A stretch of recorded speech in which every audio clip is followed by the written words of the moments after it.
جملہ حمد و ثنا اس خالق کائنات مالک ارض و سما کے لیے لائق اور ذبح ہے کہ جس نے ہماری اور آپ کی تخلیق فرمائی۔ درود و سلام و تمام مرکزدہ انبیاء علیہ الصلوۃ و تسلیم پر، خصوصیت کے ساتھ ہمارے آخری نبی حضرت محمد مصطفیٰ صلی اللہ علیہ وسلم پر، جن کے ذریعے ہمیں صحیح رہنمائی ملی، ایک اصول ضابطہ ملا، زندہ قانون ملا، اسلام کی روشنی ملی، جہالت کی تاریکی دور ہوئی۔ حضرات گرامی، اللہ رب العالمین کا بے شکر احسان ہے کہ اس نے ہمیں اور آپ کو توحید کی دولت سے نوازا ہے اور شرک بدعات سے دور رہنے کی توفیق عنایت فرمائی ہے۔ ورنہ یہ جو مہینہ ابھی چل رہا ہے، میں پہلے ہی بتا چکا ہوں کہ مسلمانوں نے نام نہاد، مسلمانوں نے بھی غیر قوموں کی نقالی کرتے ہوئے 12 مہینوں میں سے کچھ مہینوں کے اندر تقریباً نصف ایسا مہینہ ہے جس کے اندر بدعات کو فروغ دینا شروع کر دیا ہے۔ اس میں سے یہ رجب المرجب کا مہینہ بھی ہے، اس سے پہلے ربیع الاول کا مہینہ گزرا، اس کے بعد یہ رجب المرجب، اس کے بعد شعبان المعظم، اس کے پھر محرم۔ ان مخصوص مہینوں میں مخصوص عبادتوں کا چلن ہے، اس کو لوگ ثواب سمجھ کے کرتے ہیں، دین سمجھ کے کرتے ہیں، حالانکہ اس اسلام میں کوئی تصور نہیں ہے۔ یہ الگ بات ہے کہ 4 مہینے حرمت و ادب کے ہیں، پے در پے 3 مہینے ہیں اربعۃ حرم۔ اللہ تعالیٰ نے 12 مہینے جو گنتی کے مقرر کیے، ان عدۃ الشہور عند اللہ 12 شہرا فی کتاب اللہ یوم خلق السماوات والارض منها 4 حرم۔ 12 مہینوں میں اللہ تعالیٰ نے 4 مہینوں کو حرمت و ادب قرار دیا، حرمت والا، ادب والا، احترام والا، جس میں ذی القعدہ، ذی الحجہ، محرم متوالیات، یعنی پے در پے ہے۔ فلا تظلموا فیہن انفسکم، اس مہینوں کے اندر ظلم و زیادتی سے باز رہنا ہے، فسق و فجور سے پرہیز کرنا ہے۔ فسق و فجور سے ہر مہینے میں زندگی میں مکمل پرہیز کی لازمی چیز ہے، لیکن اس مہینے میں قتال، جنگ و جدال کو ممنوع قرار دیا گیا۔ اسی میں سے یہ رجب المرجب کا مہینہ بھی ہے۔ اب اس مہینے کے اندر ضعیف اور موضوع روایتوں کا سہارا لے کر طرح طرح کی بدعتیں گڑھی گئی۔ اس مہینے کے اندر صلاۃ الرغائب کا اہتمام کیا جاتا ہے۔ اس مہینے کے اندر 22 مرجب کو کنڈے کا نیاز کا اہتمام کیا جاتا ہے۔ اسی مہینے کے 87 تاریخ کو اسراء اور معراج کے واقعہ کے پیش نظر ایک جشن معراج النبی کے نام سے انعقاد کیا جاتا ہے۔ یہ تمام چیزیں بدعت ہیں، اسلام اس کا کوئی تصور نہیں ہے، کیونکہ اگر اس طرح کی عبادتیں مقصود ہوتی رب العالمین کو، تو رب العالمین کے حکم سے نبی کریم صلی اللہ علیہ وسلم 23 سالہ زندگی کے اندر کم سے اس مسئلے کو بتا کر گزر جاتے، چلے جاتے۔ جس طرح کی رمضان کی فضیلتوں کو آپ نے بیان کیا، محرم کی فضیلتوں کو، ذی الحجہ کے عرفات کی فضیلتیں، اور عیدین کی قربانی اور عید الاضحیٰ کی فضیلتیں، تمام چیزیں مسلمہ ہیں اپنی جگہ پر، کیونکہ اس تمام چیزوں کا حکم اللہ کے نبی صلی اللہ علیہ وسلم نے دیا تھا اور آپ نے کر کے دکھایا بھی ہے۔ لیکن رجب المرجب کے مہینے کے اندر، خواہ رجب کا مہینہ ہو، خواہ شعبان کا مہینہ ہو، یا عید میلاد النبی کے اہتمام کا مہینہ ہو، یہ تمام بدعات ہیں۔ اور ان بدعات کے اندر جہاں ہم اپنے سماجی اعتبار سے زندگی گزارتے ہیں، بہت سارے بدعات کو فروغ دیتے ہیں، وقت کی قلت ہے۔ انشاءاللہ اس ٹاپک پر ہم بات کریں گے۔ آپ مسلمانوں کے اندر، بالخصوص ہمارے اہل حدیثوں کے اندر بھی بدعات کو جو فروغ ہو رہا ہے، بدعات کو ہم بڑھا چڑھ پیش کر رہے ہیں، خصوصی طور پر شادی بیاہ کے اندر۔ انشاءاللہ وہ دوسرے موضوع پر بات کریں گے دوسرے وقتوں میں۔ لیکن اگر ہم اس مہینے کے اہتمام کرتے ہیں، اچھی بات ہے۔ اس مہینے میں جنگ و جدال سے پرہیز کرنا ہے، اور اس لیے کہ اللہ کے نبی صلی اللہ علیہ وسلم نہیں، صرف اللہ تعالیٰ نے حرمت و ادب کا قرار دیا، اس لیے اس مہینے میں بہت سارے خرافات مشرکین مکہ کیا کرتے تھے۔ قربانی بھی اس مہینے میں کیا کرتے تھے، جنگ و جدال کے مسئلہ تھے، سارے اس میں کرتے تھے، اللہ کے نبی اللہ تعالیٰ نے حرام قرار دیا۔ لیکن مسلمانوں نے نام نہاد مسلمانوں نے، کیونکہ مشرکین کہا جائے تو کمتر نہیں ہوگا، صلاۃ الرغائب کا انعقاد کیا جاتا ہے۔ اب صلاۃ رغائب کیا چیز ہے؟ آپ کو پتہ ہے کہ 5 وقت نماز فرض ہے، 5 وقت کی نمازیں ہم پر فرض ہیں۔ جمعہ کی نماز، جن نمازوں کا تذکرہ حدیث میں ہے، صلاۃ العیدین ہے، صلاۃ الجمعہ ہے، صلاۃ الضحیٰ ہے، صلاۃ المسافرین، صلاۃ الخسوف، صلاۃ الکسوف، ان تمام نمازوں کا تذکرہ حدیث کے اندر موجود ہے، اس کو ہم کرتے ہیں، سنت ہے۔ لیکن صلاۃ الرغائب کا تذکرہ کسی بھی حدیث کے اندر، صحیح حدیث کے اندر نہیں ہے۔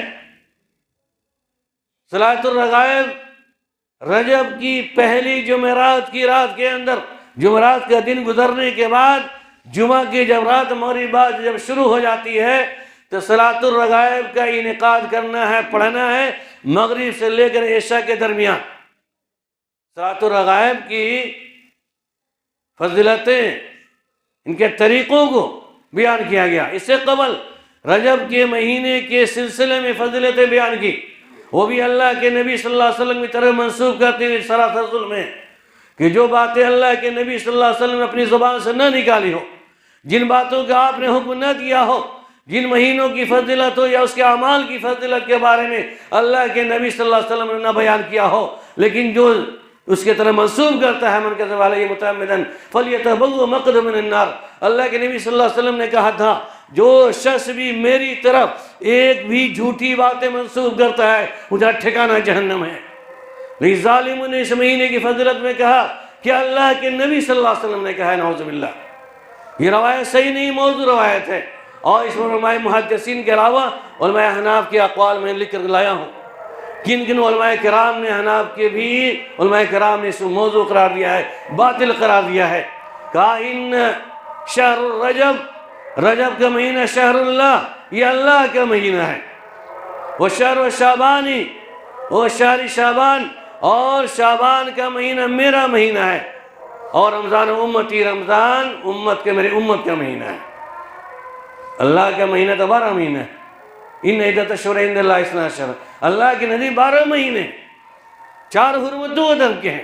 پھر الگ سے یہ کہنا کہ رجب کا مہینہ اللہ کا مہینہ ہے، شعبان کا مہینہ میرا مہینہ ہے اللہ کے نبی صلی اللہ علیہ وسلم کا، اور رمضان کا مہینہ میری امت کا مہینہ ہے، یہ موضوع ہے، گڑی ہوئی روایتیں ہیں۔ اور جب جس کی فضیلت ہم بیان نہیں کریں گے، وہ مہینے کی فضیلت نہ بیان کریں تو لوگ اس مہینے کے اہتمام کیسے کریں گے؟ جس عبادت کی فضیلت کو ہم ثابت نہیں کریں لوگ کیسے کریں گے؟ جہاں رمضان رجب المرجب کے مہینے کی فضیلتیں گڑھی گئی، وہیں پر پہلی جمعرات آنے والی، یعنی پہلی تاریخ سے لے کر کے اور پہلی یعنی سنیچر کو چاند طلوع ہو گیا رجب کا، سنیچر اتوار سوموار جمعرات، اس جمعرات کے دن ختم ہونے کے بعد جمعے کی رات مغرب بعد شروع ہوتی ہے، تو بین المغرب والعشاء صلاۃ الرغائب، یعنی رغبت والی نماز کا اہتمام کرنا ہے۔ مغرب اور عشاء کے درمیان 12 رکعتیں، 5 وقت نماز ہے نا، 4 رکعت ایک وقت میں، عشاء کی نماز 4 رکعت مخصوص ہے، دراصل جانتے ہیں، لیکن مغرب اور عشاء کے درمیان 12 رکعتوں کی ادائی کرنی ہے، اور پہلی رکعت میں اور ہر رکعت میں، پہلی رکعت ہم ختم کریں گے سورہ فاتحہ پڑھیں گے، پہلی رکعت میں سورہ فاتحہ پڑھنے کے بعد اِنَّا أَنزَلْنَاهُ فِي لَيْلَةِ الْقَدْرِ 3 مرتبہ۔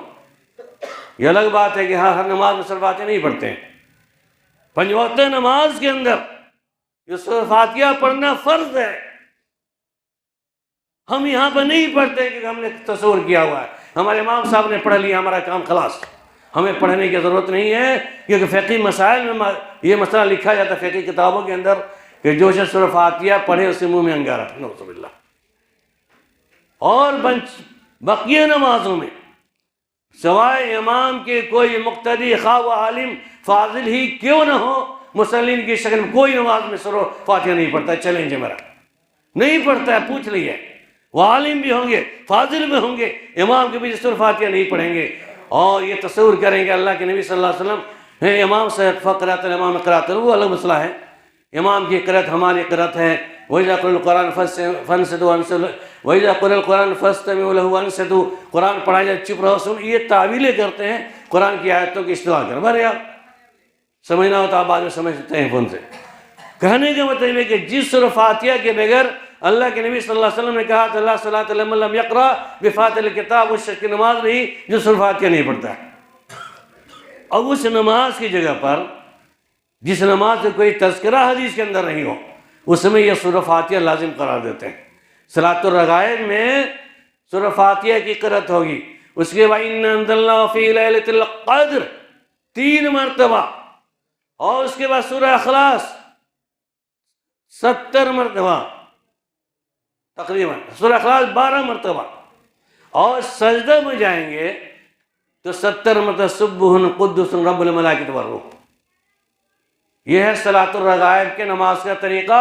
اس طرح ہر رکعت میں پڑھنا ہے آپ کو اور 12 رکعتیں ادا کرنی. اب ذرا بتائیے اتنے اہم مسئلوں کو بیان کیا اور اتنا ہی میں بس نہیں، یہ طریقہ بتانے کے بعد لکھتے ہیں اس نماز کو کوئی شخص پڑھ لیتا ہے تو جو اس کی حاجت ہوگی سب رب العالمین پورا کر دے گا. کوئی ضرورت ہی نہیں.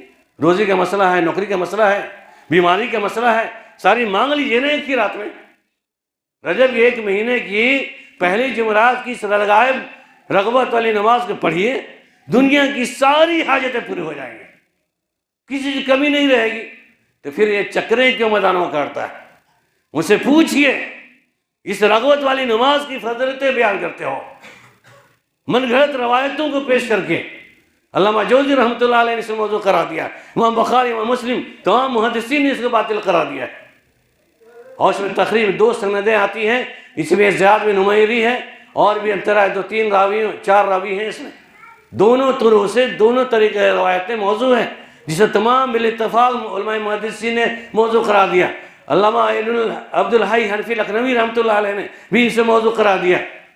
اس موضوع گڑھی ہوئی روایت کو پیش کر کے عوام کے سامنے ثواب کی نیت سے اس نماز کا اہتمام کیا جاتا ہے. گرچہ آپ لوگوں کو نہ پتہ ہو یا آپ کے ڈھاکہ بستی میں نہیں اہتمام کیا جاتا ہو. میں جانتا ہوں جو لوگ پڑھا کرتے ہیں ان سے میرا صاحب کہے باتیں بھی ہوئی ہیں. الحمدللہ اس کو اللہ کی توفیق سے میں نے اس کے منہ پھیرا بھی ہے، اس توبہ بھی کیا.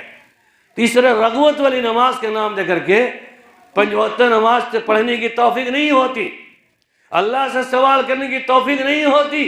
ان کو ضرورت پڑتی ہے، سماج کے اندر پریشانیاں لاحق ہوتی ہیں. تیر صلاۃ الرغائب بھی پڑھتا ہے اور دوسرے بھی عقیدہ بھی رکھتا ہے. یہ پڑھنے کے بعد ساری ضرورتیں پوری ہو جاتی ہے. اس کے بعد ہی مزاروں کا دورہ کرتا ہوا نظر آتا ہے. استغفر اللہ، اس کو مشرک نہ کہا جائے گا. اس کے بعد بھی یہ تو دعائیں استغفار ساری چیزیں غیر اللہ سے. اب اس کے نماز کی ادائیگی کے بعد اب آگے بڑھتے ہیں مختصراً. 22 رجب کو یا رمضان کے روزے کے سلسلے میں سمجھ لیجیے حدیث کہا کہ اس رمضان اس رجب کے مہینے میں جس نے 1 دن کا روزہ رکھا اس نے 1000 سال کی عبادت کے برابر کیا. 2 دن کا روزہ رکھا 2000 سال کی عبادت، 3 دن روزہ رکھا 3000 سال، اور 7 دن رکھ لیا تو پوری زندگی ہے ثواب. اور اتنے ثواب کہ جنت کے 8 دروازے کھول دیے جائیں گے، جہنم میں دروازہ بند کر دیا جائے گا، جیسے چاہا کہ چاہے دروازے سے جنت میں داخل. یہ لمبی روایت ہے اس کی مختصر. روزے رکھنے کی فضیلت یہ ہے، یہ بھی موضوع ہے. نماز پڑھنے کی فضیلت یہ ہے، یہ بھی موضوع. جو روزہ جو نماز مہینے کا روزہ ہو اس کی ادائیگی نہیں ہوتی ہے. 3 روزے عرفہ کا روزہ ہے اس کی ادائیگی نہیں ہوتی ہے. شوال کے 6 روزے اس کی ادائیگی نہیں ہوتی ہے. رمضان کے 1 مہینے کے روزے اس کی بھرپور ادائیگی نہیں ہوتی ہے. لیکن جس روزے کی اور جس نماز کی کوئی اہمیت نہیں ہے، کوئی ثبوت نہیں ہے، اس کے پیچھے پڑے رہتے ہیں. اور یہ بھی میں نے دیکھا بہت سارے لوگوں کو آپ دیکھیں گے نماز کے اندر دعا کی جب بات آتی ہے اپنے زبان سے یہ ظالم اعتراف بھی کرتا ہے نماز کے اندر، ایاک نعبد و ایاک نستعین، یا اللہ ہم تیری عبادت کرتے ہیں اور تجھی سے مدد طلب کرتے ہیں. اس کے بعد جب مسجد سے نکلتا ہے تو وہی مجاور کی شکل میں مجھے مزار میں حاضری دے کہتا ہے یا خواجہ دلا خواجہ، یہ بابا دلا دے بابا. ضرورتیں کیا تھی ہے؟ کس چیز کی ضرورت پڑی؟ باتیں آگے ہو جائیں گی. سمجھنے کے لیے میں کہہ رہا ہوں کہ آپ سمجھیے کس طریقے سے قرآن کی آیتوں کا غلط استدلال کر کے نماز محمدی سے پھیر کر کے اپنے اماموں کے پیچھے لگا دیا، وہ الگ ٹاپک ہے۔ اسی مہینے کی جو فضیلتیں ہیں اور ہر دن 5 وقت نماز کی جو فضیلتیں ہیں جو ہر شخص پر واجب ہے، اس نماز کی کوئی اہمیت نہیں ہے، بلکہ وہ نماز کی ادائیگی بھی نہیں کرتا ہے، اور اس مہینے کے اندر، رجب کے مہینے کے اندر نماز کی ادائیگی کر لے۔ اسی طریقے سے شعبان کے مہینے کے اندر بھی ایک نماز صلاۃ الفیہ کا اہتمام کرتے ہیں۔ انشاءاللہ شعبان کے مہینے میں جب میں آؤں گا اس کی فضیلتیں، اس کی مذمتیں بیان کروں گا انشاءاللہ۔ اب اس کے بعد رمضان، رجب کے مہینے میں نماز کی فضیلتیں سن لی اپنے، روزے کی فضیلتیں، اور مزید کہتے ہیں کہ ان فی الجنت نہرا، بے شک جنت کے اندر ایک نہر ہے، وماؤہ، اس کا پانی دودھ سے زیادہ سفید ہے اور شہد سے زیادہ میٹھا۔ اس رجب کے مہینے کی عبادت کے اندر جو لوگ اس کی عبادتوں کا اہتمام کریں گے، اس کو جنت نصیب ہوگی، اور ایسی جنت نصیب ہوگی جس کا پانی دودھ سے زیادہ سفید اور شہد سے زیادہ میٹھا ہوگا۔ استغفر اللہ۔ یہ تو جو حوض کوثر کی فضیلت ہے نا، آپ نے سنا ہوگا کہ جام کوثر جو اللہ کے نبی صلی اللہ علیہ وسلم پلائیں گے، جو سفید سے دودھ سے زیادہ سفید ہے، شہد سے زیادہ میٹھا ہے، اور اپنے تمام امتیوں کو پلائیں گے سوائے ان بدعتوں کے، کہ جو بھی دنیا کے اندر بدعت کا اہتمام کرے گا، خواہ وہ کسی مسئلے کے اندر ہو، نماز کے اندر ہو، روزے کے اندر ہو، مسائل کے اندر ہو، معاشیات کے اندر ہو، شادی بیاہ کے اندر ہے، بدعتی اللہ کے نبی صلی اللہ علیہ وسلم کے ہاتھ سے جام کوثر حاصل نہیں کر پائیں گے۔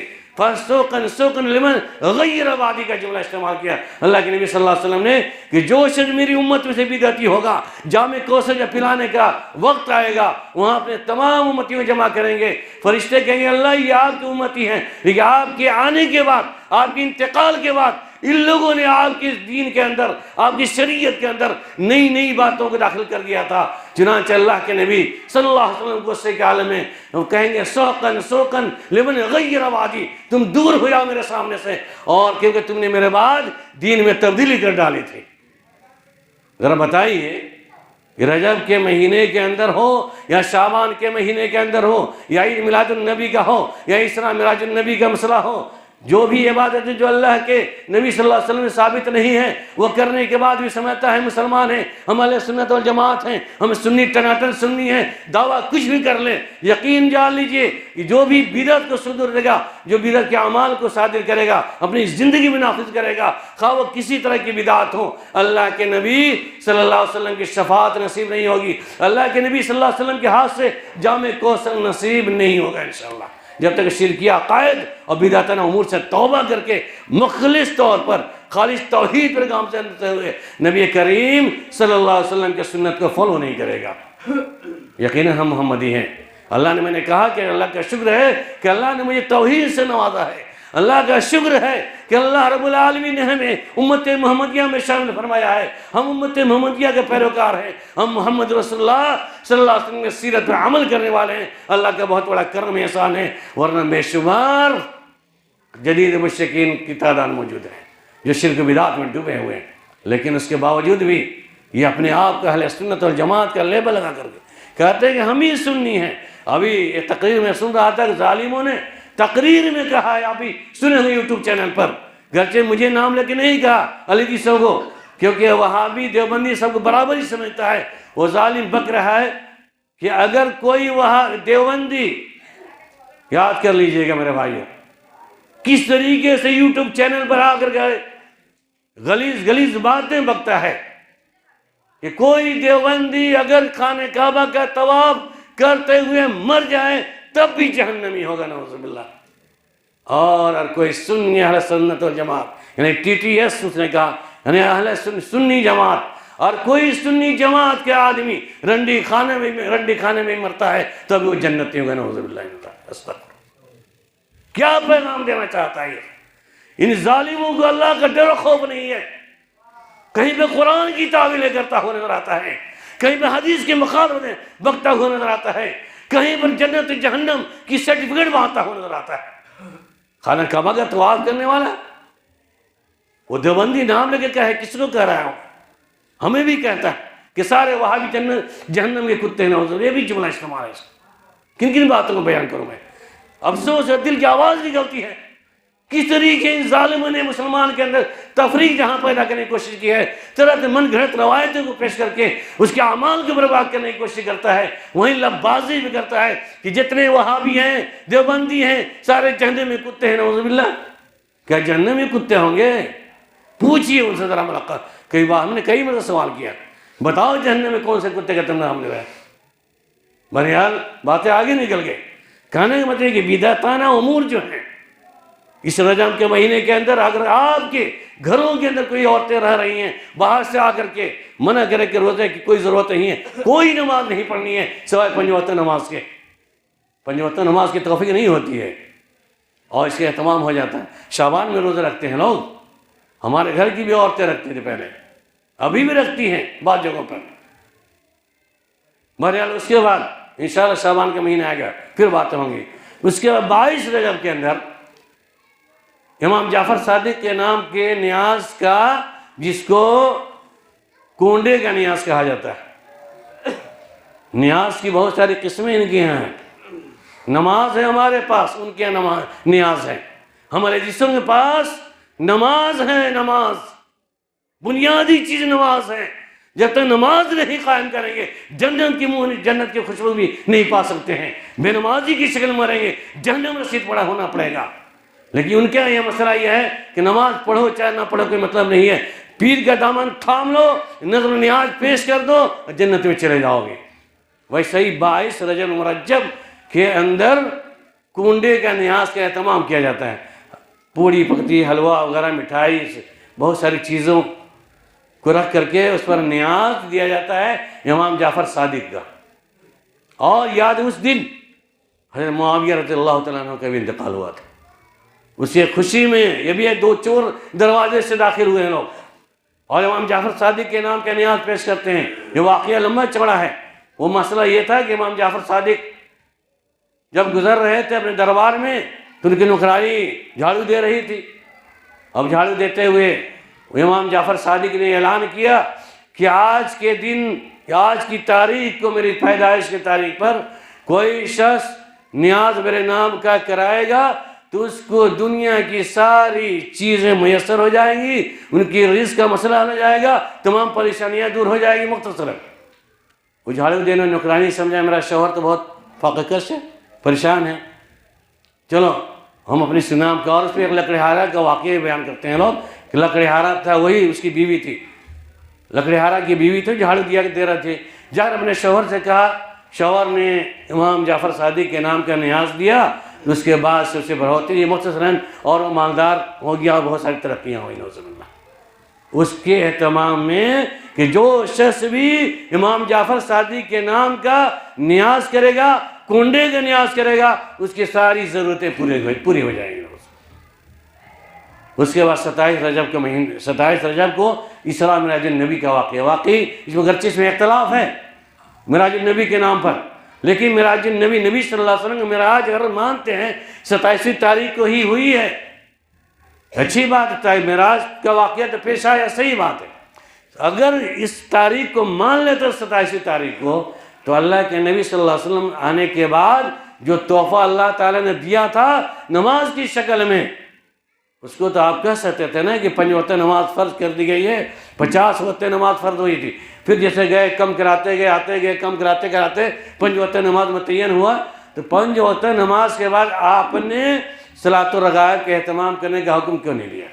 کیونکہ نماز کی ادائیگی کا مسئلہ 27 رجب کے اندر ہی ہوا ہے نا، معراج کے اندر، کہ معراج کے اندر اللہ نے 5 وقت نماز کو مقرر کیا، لیکن ثواب رکھا 50 نمازوں کا۔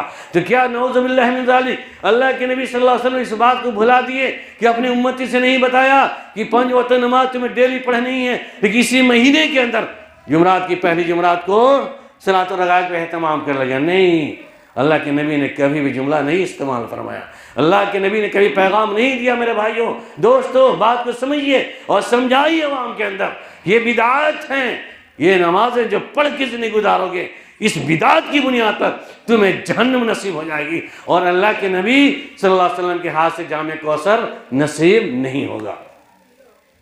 ہونا تو کنڈے کی نیاز کرنا ہے، اور بقیہ جو بھی اور نیاز کی جو شکلیں ہیں، کوئی بھی نظر و نیاز نہیں۔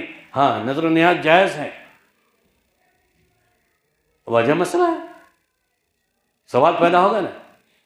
ابھی آپ کہہ رہے کہ نظر و نیاز حرام ہے، آپ کہہ رہے نیاز جائز ہے۔ نظر کہتے ہیں کسی چیز کا ارادہ کر لینا، اگر یہ کام مجھے ہو گیا تو میں مسجد میں پنکھا لگوا دوں گا، آپ نے نظر مان لی، منت جسے کہتے ہیں۔ آپ کا کام پورا اللہ تعالیٰ کرے گا جس دن، اس کے بعد آپ آئیے اور پنکھا لٹکا دیجیے، اسے پورا کرنا واجب ہے۔ النظر للہ والنظر لغیر اللہ، نظر للہ جائز ہے اور واجب ہے، جائز ہے، اسے پورا کرنا واجب ہے، اور نظر لغیر اللہ، غیر اللہ کے لیے نظر ماننا حرام ہے۔ لا نظر فی معصیت اللہ، اللہ کی نافرمانی میں کوئی نظر نہیں ہے۔ لا تعالی مخلوق فی معصیت الخالق، اس طریقے سے ہے کہ اللہ کی نافرمانی میں کسی مخلوق کے طرح جائز نہیں ہے۔ ویسے لا نظر فی معصیت اللہ، کوئی نظر نہیں ہے غیر اللہ کے لیے اللہ کی نافرمانی میں۔ جتنے بھی نظر و نیاز ان کے ہوتے ہیں، ان کے اپنے باباؤں کے نام پر، ان کے پیروں کے نام پر، ان کے بزرگوں کے نام پر، یہ تمام نظر و نیاز یہ غیر اللہ کے لیے ہے، جو حرام ہے۔ یاد رکھیے یہ پوائنٹ۔ قربانی بھی اللہ کے لیے جائز ہے، غیر اللہ کے لیے حرام ہے۔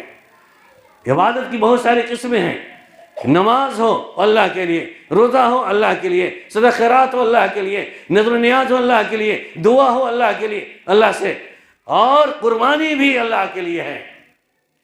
اگر یہی قربانی غیر اللہ کے نام، باباؤں کے نام پر کریں، یہ نذر و نیاز غیر اللہ کے نام پر ذبح کرے جانور حرام ہے۔ قربانی آج قربانی کی شکل بھی ہوتی ہیں، بڑے پیر صاحب کے نام سے، فلاں کے نام سے، فلاں کے نام سے، اور قرآن نے کہا ان صلاتی و نسکی و محیای و مماتی للہ رب العالمین لا شریک لہ وبذلک امرت وانا اول المسلمین، کہ ان صلاتی، اے نبی صلی اللہ علیہ وسلم آپ کہہ دیجئے، ان صلاتی، بے شک میری نماز، میری قربانی، میری زندگی، میری موت اللہ رب العالمین کے لیے ہے۔ تو گویا کہ ہم نماز پڑھیں بھی تو صرف اللہ کے لیے، جو 5 وقت نماز فرض کر دی گئی ہے، اور قربانی بھی غیر اللہ کے نام کرتے ہیں، پیروں کے نام پر، بڑے پیر ہوں، چھوٹے پیر ہوں، کوئی بزرگ ہوں، حرام ہے، شرک ہے، توبہ کرنے کی ضرورت ہے۔ ان صلاتی و نسکی، بے شک میری نماز اللہ کے لیے، میری قربانی اللہ کے لیے، میری زندگی اللہ کے لیے، میری موت اللہ کے لیے، غیر اللہ کے لیے ساری چیزیں حرام۔ اس لیے جب اللہ نے مجھے توحید کی دولت سے نوازا ہے، سنت سے نوازا ہے، اللہ کے واسطے اللہ والے بنیے، غیر اللہ والے نہ بنیے۔ اپنے نظر و نیاز جتنی بھی چیزیں ہیں مانتے ہیں تو اللہ کے لیے دیا کیجیے، اللہ کے لیے نماز پڑھیے۔ لیکن کیا کن کن باتوں کو بیان کروں؟ نماز بھی دوسرے کے نام سے پڑھی جاتی، صلاۃ الرغائب ہے، وہی صلاۃ الالفیہ ہے، اور بڑے پیر صاحب کے نام پر بھی نمازیں پڑھی جاتی۔ استغفر اللہ، کیا کیا بات کریں، بہت قلت ہے۔ بہرحال اللہ رب العالمین کے سامنے ہم نے جھک کے گڑگڑائیں، توحید کو گلے سے لگا لیں، سنت کو گلے سے لگا لیں، شرک سے، بدعات سے پرہیز کریں، توبہ کریں، کیونکہ یہی نجات کا ذریعہ ہوگا۔ توحید کی بنیاد پر، عمل کی بنیاد پر، وہ بھی سنت نبی صلی اللہ علیہ وسلم کی بنیاد پر نجات ممکن ہے۔ جتنی بدعتیں ہیں اس سے پرہیز کریں۔ انشاءاللہ شعبان کی بدعتیں اور مذمتیں جو انشاءاللہ میں بیان کروں گا دلائل کی روشنی میں، شعبان مہینے کے اندر، 1 مہینے کے بعد انشاءاللہ موقع ملے گا۔ اور آج اتنی میں ختم کرتے دعا کرتے ہیں، بار اللہ ہم تمام مسلمانوں کو اس روئے زمین پر توحید اور سنت کا علمبردار بنا دے۔ بار اللہ ہم محمدی ہیں، یقین محمدی ہیں، کیونکہ ہم نے کلمہ شہادہ اقرار کیا ہے، لا الہ الا اللہ محمد رسول اللہ، اطیع اللہ و اطیع رسول، 2 ہی اصول میرے پاس ہے، ایک اللہ کی اطاعت، ایک نبی کی اطاعت۔ ہمارے سامنے عبادت کے لیے، پکارنے کے لیے، دعائیں کرنے، جتنی بھی چیزیں ہو سکتی جو اللہ کے اختیارات میں ہیں، تمام اختیارات کو ہم نچھاور کرتے ہیں۔ رب العالمین تجھ پر نچھاور کرتے ہیں، ہم کے خطا کار بندے ہیں، گناہ گار بندے ہیں۔ یہ بار الہ ہم تمام مسلمانوں کی ٹوٹی پھوٹی عبادتوں کو، جو خلوص دل میں عبادت کی گئی ہو، اس کو قبول فرمانے بار الہ۔ بار الہ ہم تمام مسلمانوں کے دلوں سے، خصوصاً ہم اہل محمدی جو ہیں، ہم تیری امتی ہیں، ہم تیرے نبی کے شفاعت کے مستحق حقدار ہیں۔ بار اللہ اس بات کی توفیق عنایت فرما دے کہ جب تک زندگی رہے ہم کسی غیر کی چوکھٹ پر سجدہ ریز نہ ہوں، ہم کسی غیر نبی کی بات کو مان کر کے کبھی عبادت نہ کریں، تاکہ جانے کے بعد تیرے نبی کی شفاعت نصیب ہو جائے۔ یہ میرا مقصد ہے، میری زندگی کے مقصد۔ بار اللہ ہم تمام سامعین اور حاضرین کی چھوٹی بڑی عبادت قبول فرما لیں۔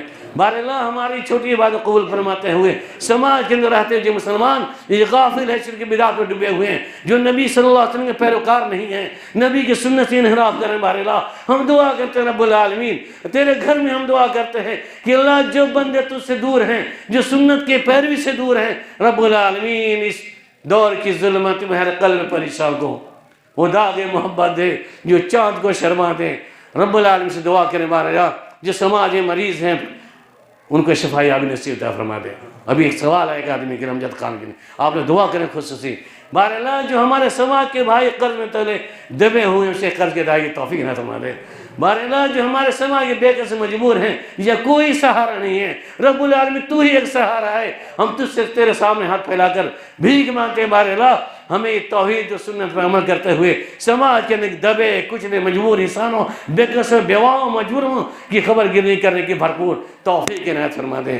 مولانا اتنے مال کی کثرت فراوانی عطا فرما دے تاکہ اس مال کی دولت سے ہم اپنے دبے کچھ بھائیوں کی زیادہ سے زیادہ معاونت استعانت ہم کر سکیں۔ بارے ہم جب ہمیں زندہ رکھ، اسلام پہ زندہ رکھ، جب خاتمہ کرتے خاتمہ بالخیر کر۔ آمین ثم آمین وآخر دعوانا ان الحمد للہ رب العالمین۔ بارک اللہ لی ولکم فی القرآن العظیم ونفعنی وإیاکم بآیات ذکر الحکیم انہ تعالی جواد ملکم بالرؤوف الرحیم۔